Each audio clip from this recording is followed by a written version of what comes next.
when you pray, your faith matters to God. Your faith matters to God.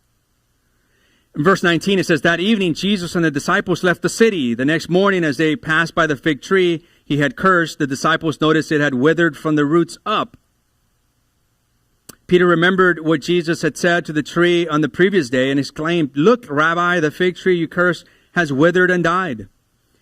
Fascinating, the response of Jesus in verse 22. It says, then Jesus said to his disciples, have faith in God. Wait a minute. Jesus, we just told you the fig tree died. You know, you cursed it. We saw that and it's done for. You give us, have faith in God? Have faith in God. Verse 23, I tell you the truth. That's another way of saying, listen, I'm about to get real serious here with you. I tell you the truth. You can say to this mountain, which, by the way, in that time, the expression this mountain or a mountain, that was an expression of something that was in your life, that was so big in your life that you couldn't see a way that you could climb it or go over it. So he's not talking about, look at that physical mountain. You're gonna move mountains in that way. That's not what he's talking about. It's a metaphor. He's talking about the fact, an idiom of the day of this is my mountain, this is my struggle, this is my obstacle. It was a common expression back then. But Jesus says, you're going to look at the mountain, may you be lifted up and thrown into the sea. In other words, you're going to look at your problems. You're not going to avoid your problems. You're not going to be like, I'm just going to tippy toe over them. You're going to look at your problem straight at it. And you're going to say to your problem, your unsurmountable problem, the biggest problem you could have, you're going to look at it, you're going to say, be lifted up and thrown into the sea. And it will happen. Man, the level of confidence that Jesus comes into this conversation and says, it will happen. But, a condition, but you must really believe it. Believe it will happen and have no doubts in your heart. This will happen, but you have to really believe it without any doubt. I don't know about you, but even when I pray, I end up using my default, which is, Lord, will you do this in my life? Or will you do this in so-and-so's life? If you want. And if you don't, that's okay. Ever done that? Like, I do it all the time. I'm like, that's a form of doubt, isn't it? Because then I start making excuses for God in advance. That's what I start doing. Because I'm like, well, what if he doesn't answer it? If so-and-so's going to think I'm an idiot, or they're going to think, like whatever. And so let's just kind of give a general prayer, and let me make an excuse for God before we get there. Man, I do it all the time. All the time. But you must really believe it will happen and have no doubt in your heart. I tell you, you can pray for anything. For what? Say it with me. For what? Anything. Let's say it loud enough so the online people can hear it. For what? For anything. You can pray for anything. And if you believe that you've received it, it will be yours. Now, I just want to put this out there. I can't say that I fully understand this. Just being honest with you. I'm just being honest with you. I cannot say that I fully understand the magnitude of what Jesus is saying here. And the reason that I say that is because when I look at my experience, my real life experience, I'm like, God. So I'm just putting that caveat out there. I can't say that I fully understand it, but what I do understand is that God is saying, here is what I'm asking you to do, what I'm telling you to do, and this is what's going to happen when you believe in God. Not in yourself. Not in, if you can conjure up enough feelings, have you ever been there where you're like, well, I really don't think so, but man, I'm going to pump myself up, and I'm like, man, he's going to do it, he's going to heal that person, and he's going to do this over here, and this over here, and there's a whole bunch of raw emotion.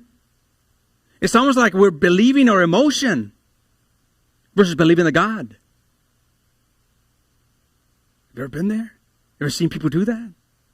And now the belief is anchored in the feeling or in the optimism, but it's not anchored in God.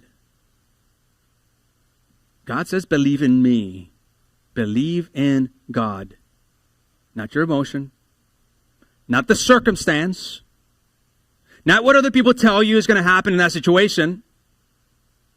He's saying, believe in me and don't doubt me. And God is a promise keeper.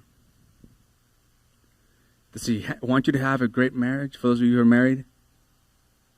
Yeah. So pray for your marriage. He's going to give it to you. Don't doubt it. Pray for it. Does he want you to have a loving environment in your home?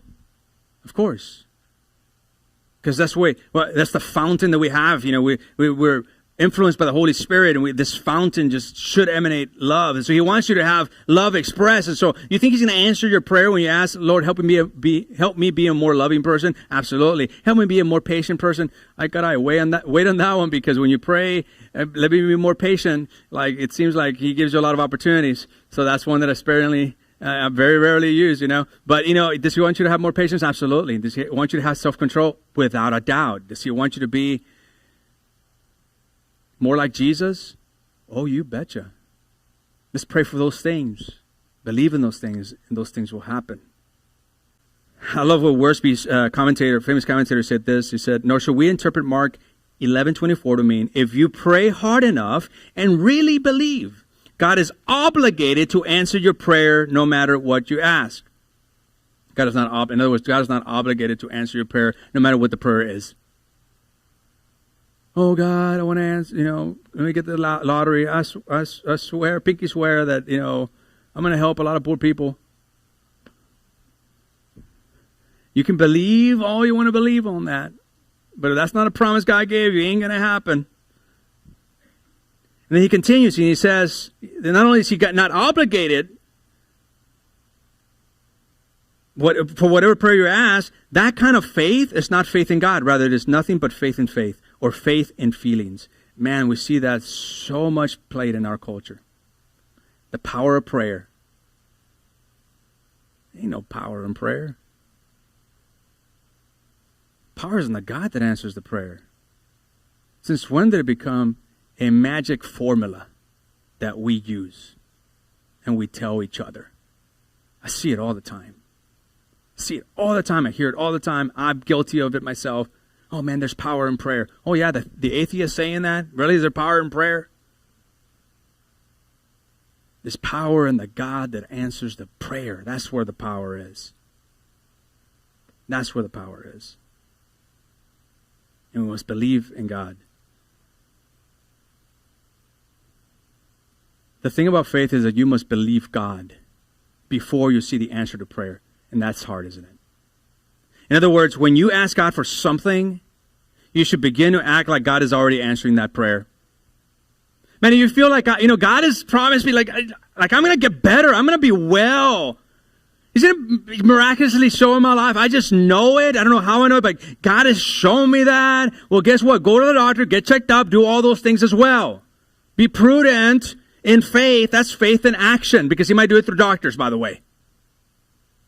It's like the person who was sitting down is like, oh, God is going to provide a job. He's going to provide the perfect job, but you're just sitting around watching Fox News or CNN or whatever your boat swings to, and you're praying, and it's like, wait a minute, go get the resume, go apply at the place. That's called faith. You're living out what you're saying God is going to do.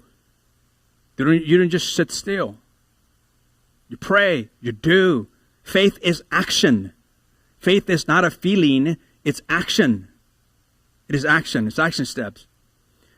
And for those of you, there's some of you here, you might be thinking, Jesse, I tried, I've prayed, and how can I have faith when he doesn't answer my prayers? When so-and-so died even after I prayed. Or such and such happened even after I prayed. How can I have faith?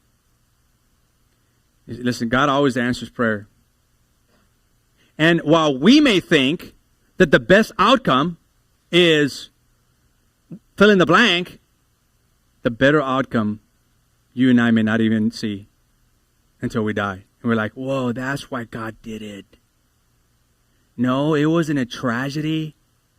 that person got to know Jesus. No, wait a minute. He got to be with Jesus. No, wait a minute. That tragedy ended up resulting in X, Y, and Z. That's why. But you know what? We lose perspective, and oftentimes it takes about a decade before we look back and we're like, wow, that's what he had in mind. But I want to tell you that God's answer is it's either going to be yes, no, maybe, or wait. But he's going to answer. Yes, maybe, no, or wait. But you must believe without doubt. In James chapter 1, verse 6, it says, but when he asks, he must believe and not doubt, because he who doubts is like a wave of the sea. You just kind of blow this way and that way. You're tossed by wind and wind. That man or woman should not think he will receive anything from God. How big is your God? I can tell you the size of your God by the way that you pray. I can tell you the size of your God. If your prayers are not big enough to scare you, then they are not big enough. You focus on God. You focus on God's power, not the size of the mountain. And for many of you, that mountain that you have, you've been fixated on it, and it's been like you just keep on looking at it, and it can't be done, and it can't be done.